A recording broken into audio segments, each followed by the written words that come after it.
మూలవాక్యం చెప్తున్నాను, జాగ్రత్తగానండి. మీలో కలహములు కలవని క్లోయో ఇంటి వారి వాళ్ళు నాకు తెలియవచ్చెను. కొరింథీ సంఘములో కొన్ని కలహాలు ఉన్నాయి, కక్షలు ఉన్నాయి, అసూయలు ఉన్నాయి, గర్విష్టి మనుషులు ఉన్నారు, శరీరానుసారంగా నడిపించబడే బలహీనులు ఉన్నారు. సంఘం ఎదుగుతూ ఉన్నప్పటికీ క్రీస్తు యేసునందు పసిబిడ్డల్లాగా ప్రవర్తించి చీటికి మాటికి అలుగుతూ, చిన్నదానికి పెద్దదానికి సణుగుతూ, ఇచ్చలవిడిగా ఇష్టానుసారంగా ప్రవర్తించే వాళ్ళు ఉన్నారు అనే సమాచారం క్లోయో ఇంటి వారి వలన తెలిసింది అని దైవజనుడు రాస్తూ అంటాడు. మీలో ఒకడు నేను పౌలు వాడను అని చెప్తున్నారు. మీలో ఒకడు నేను అపోల్లో వాడను అని చెప్తున్నారు. మీలో ఒకడు నేను కేఫా అంటే పేతురు వాడను అని చెప్తున్నారు. మీలో ఒకడు నేను క్రీస్తు వాడను అని చెప్తున్నారు. క్రీస్తు క్రీస్తు విభజించబడ్డాడా? క్రీస్తు యేసు శరీరం అనే సంఘం విభజించబడిందా?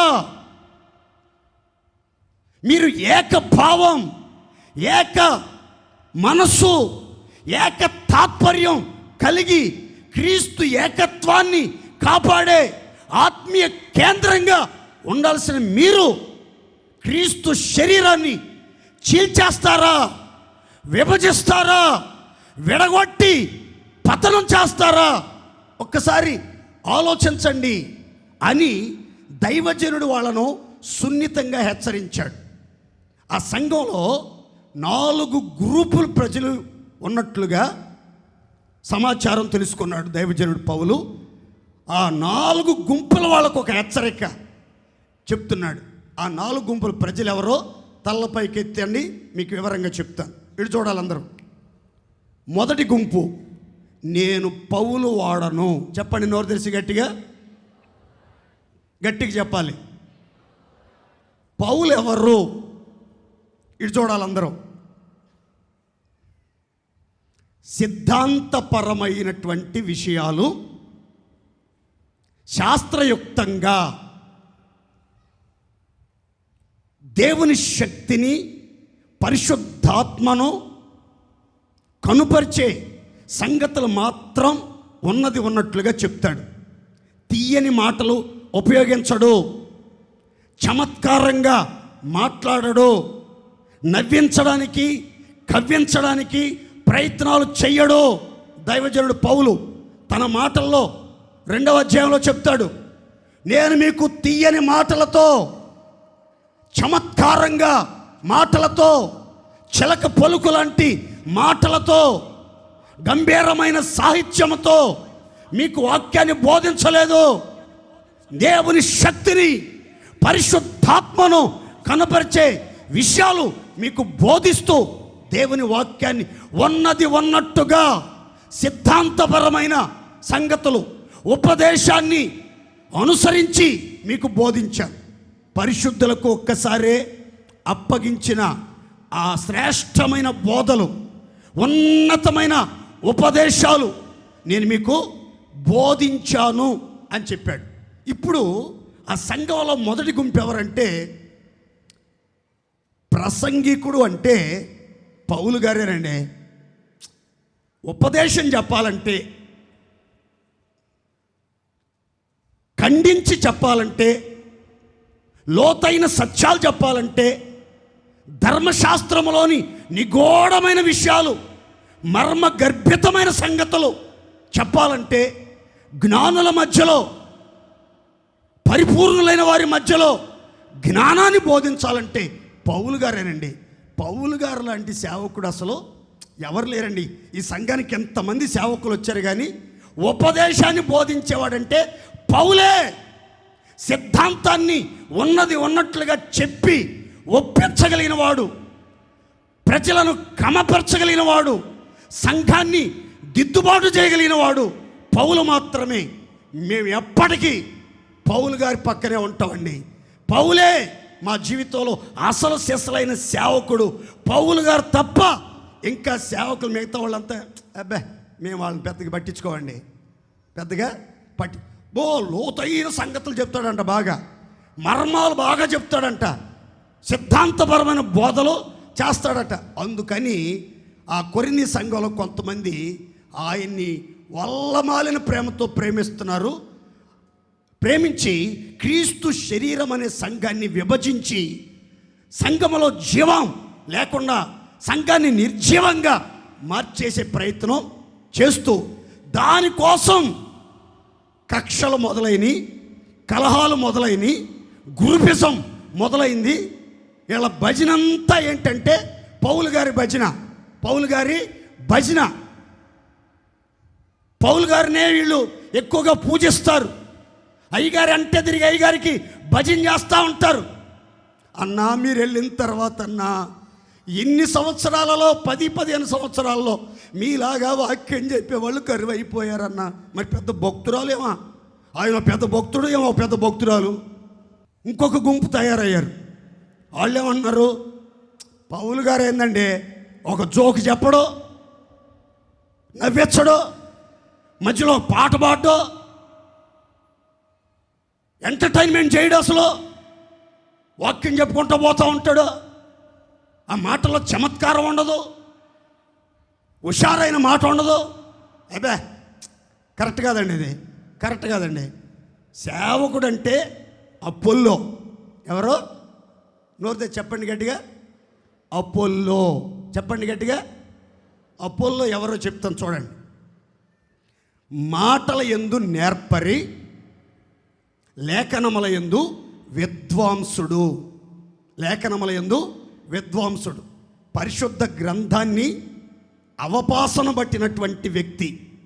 బైబుల్ తెరవకుండా గంటలు వాక్యాన్ని బోధిస్తాడు.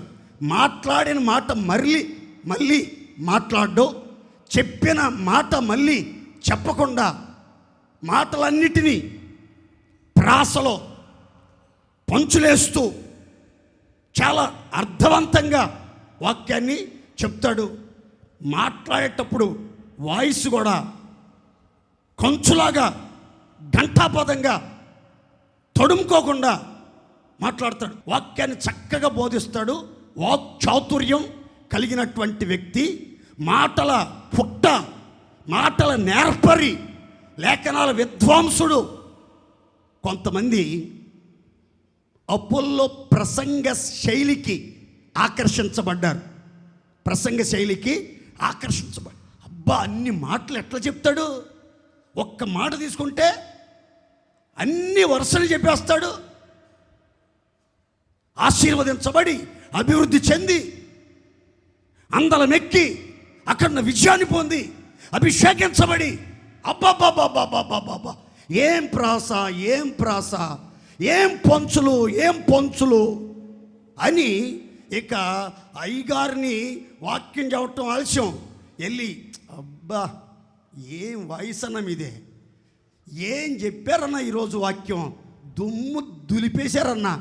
ఎక్కడి నుంచి వస్తాయన్నా మీకు మాటలు? అందరికి నోట్ల నుంచే వస్తాయి మాటలు. ఆ సంగతి వీళ్ళకి కూడా తెలుసు. ఇంకెక్కడి నుంచో రావు. ఎక్కడి నుంచి వస్తాయన్న మీకు? పొగుడుతూ ఉంటే వాడు ఉబ్బిపోతా ఉన్నాడు. వీడెవరంటే అపోల్లో. ప్రసంగాల పుట్ట. కొత్త ప్రసంగాలు చేయాలంటే వీడి తర్వాత ఎవరైనా, కొత్త మాటలు ప్రయోగించాలంటే వీడి తర్వాతే ఎవరైనా. అందుకని ఈ ప్రసంగాలు పిచ్చి ఉంటుంది కొంతమందికి. వాక్యాన్ని బాగా వింటారు, వాక్యంలో బాగా సంతోషిస్తారు, వాక్యాన్ని అనుసరించి ప్రవర్తించరు. కానీ దరిద్రులు వాక్యాన్ని బాగా ప్రేమిస్తారు, వాక్యం చెప్పాడు భలే సంతోషపడుతూ ఉంటారు. అబ్బాయి ఈరోజు ఆ మాట బలి చెప్పాడు, అంత వాక్యం వేరు కానీ ఆ ఒక్క మాట బలి చెప్పాడు ఈరోజు. వీడు వాక్యం పిచ్చోడు, వీడు ప్రసంగాలు పిచ్చోడు వీడు. ఈ ప్రసంగాలు పిచ్చోళ్ళంతా అపోల్లో ఎంటబట్టం మొదలుపెట్టారు. ఇంకో గుంపులు ఇచ్చారు. మేము కేఫా మావాడు, మేము కేఫా వాళ్ళము, కేఫాకు సంబంధించిన వాడు. నేను కేపా వాడను అంటాను. కేపా అంటే అర్థం ఏంటంటే రాయప్ప అని అర్థం. కేపా అంటే అర్థం ఏంటి? పేతురన్న, పీటరన్న అని అర్థం. పేతురన్న, పీటరన్న అని అర్థం. ఈ పేతురన్నని అభిమానించే వాళ్ళు కూడా ఆ సంఘంలో ఒక గ్రూపు, ఒక గుంపు ప్రజలు ఉన్నారు. సంఘంలో ఎన్ని గ్రూపులు ఉన్నాయో చూడండి, ఎన్ని గ్రూపులు ఉన్నాయో చూడండి. ఈ ఈ అయ్యగారి గ్రూప్ ఎవరో చెప్తా చూడండి. ఈ అయ్యగారి గ్రూపు కొరింథీ సంఘంలో రెండు వర్గాలు ఉన్నాయి. ఒకరు యూదులు, రెండు గ్రీసు దేశస్థులు. యూదులు, గ్రీసు దేశ. యూదులేమో సూచిక్రియలను అడుగుతూ ఉంటారు ఎప్పుడు. ఆ సూచిక్రియ జరిగితే బాగుంటుంది, ఈ సూచిక్రియ జరిగితే బాగుంటుంది, నీళ్లు ద్రాక్షారసం అయితే బాగుంటుంది, విభూది ఉంగరం అయితే బాగుంటుంది, బైక్ అయితే బాగుంటుంది. ఇలాంటి సూచిక్రియలు అడుగుతూ ఉంటారు ఎప్పుడు యూదులు. ఈ గ్రీసు దేశస్తులేమో జ్ఞానాన్ని వెతుకుతూ ఉంటారు. కొత్త సంగతులు, లోతైన సంగతులు, పరమగీత మర్మాలు, ప్రకటన గ్రంథ మర్మాలు అడుగుతూ ఉంటారు. వీళ్ళకి జ్ఞానం, కొత్త సంగతులు తెలుసుకోవాలంటే అంత ఇష్టం వీళ్ళకి. ఇప్పుడు కేఫా అభిమానులు ఎవరో చెప్తాను చూడండి. కేఫా అభిమానులు ఎవరంటే పేతురు గారి అభిమానులు ఎవరండి? పేతురు యూదుడండి. పేతురు ఎవరండి? యూదుడు. యూదుల నేపథ్యంలో ఉన్న వాళ్ళంతా అపోస్తులంటే యేసుక్రీస్తుని ఎక్కువగా ప్రేమించి, యేసుక్రీస్తు చేత ఏర్పరచబడి, సేవ చేసి, ఆయన ప్రసంగం చెప్తుంటేనండి, ఎక్కడ ప్రసంగం చెప్తుంటే అక్కడ పరిశుద్ధాత్మ కుమ్మరించబడేవాడండి. పేతురు గారు నడిచి వస్తుంటేనండి, ఆయన నీడబడితేనే రోగులు లేచి బాగుపడిపోయేవాళ్ళండి. కుంటోళ్ళు నడిచారండి, గుడ్డోళ్ళు చూశారండి, మగోళ్ళు మాట్లాడారండి, చెవిటోళ్ళు విన్నారండి. అయ్యి బాబోయ్, ఆయన చేసిన అద్భుతాలు చెప్పాలంటే అసలు రోజులు చాలవండి.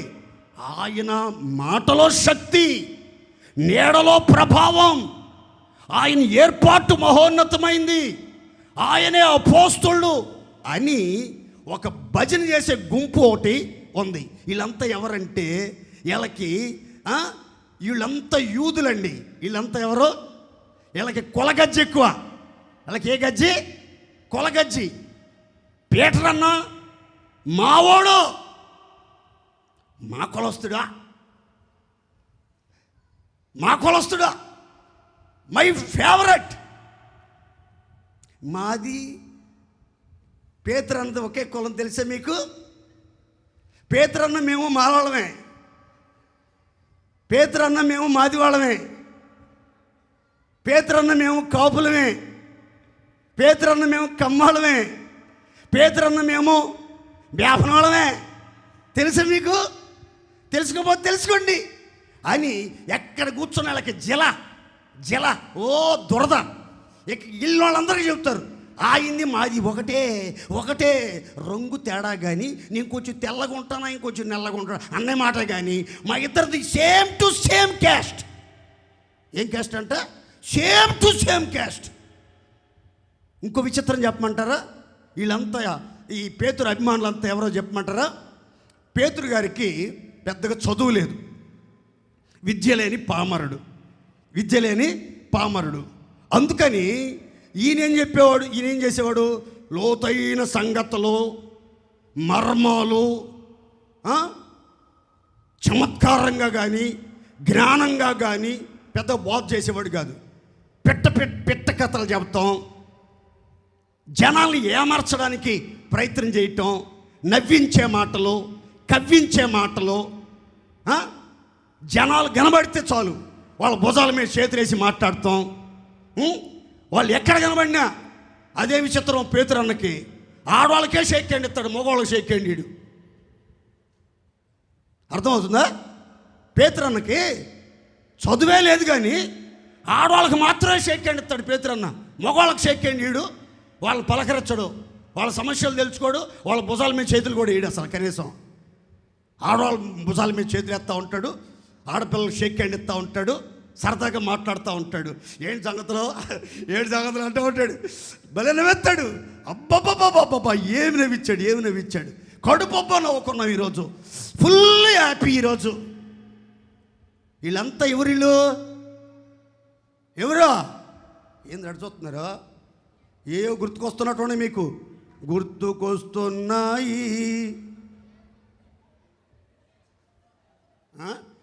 ఇంకోళ్ళు ఏమన్నారంటే, ఏమండి మేము క్రీస్తు వారము. ఎవరి వారము? ఇది వినటానికి చదవటానికి బాగానే ఉందిగా, క్రీస్తు వాళ్ళంగానే మనం ఉండాల్సింది అనిపిస్తుంది. కానీ ఇందులో ఒక మతలబు ఉంది. ఏంటో తెలుసా? మతలబు ఏంటో తెలుసా? వీళ్ళంతా క్రీస్తు వాళ్ళమని చెప్తున్నారే కొరింథీ సంఘంలో. వీళ్ళకున్న జబ్బు ఏంటంటే, అసలు శిశులైన విశ్వాసులం, పరిశుద్ధ సమాజం, దేవుడు ఏర్పరచుకున్న నిజమైన విశ్వాసులం మేమే అని ఆత్మీయ గర్వం తలకెక్కేసింది పూర్తిగా. వీళ్ళకి ఆత్మీయ గర్వం తలకెక్కేసింది పూర్తిగా.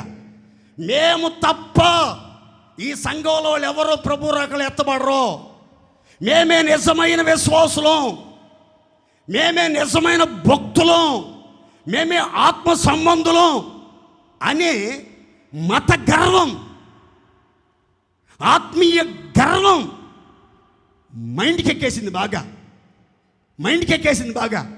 ఆ గర్వంతో వాళ్ళు ప్రవర్తిస్తా ఏం చేస్తున్నారు? క్రీస్తు శరీరాన్ని విభజిస్తున్నారు. క్రీస్తు శరీరం ఒక్కటిగా ఉంటేనే జీవం ఉంటుంది, ప్రాణం ఉంటుంది, పోషించబడుతుంది, ఆశీర్వాదకరంగా ఉంటుంది. అది విభజించబడి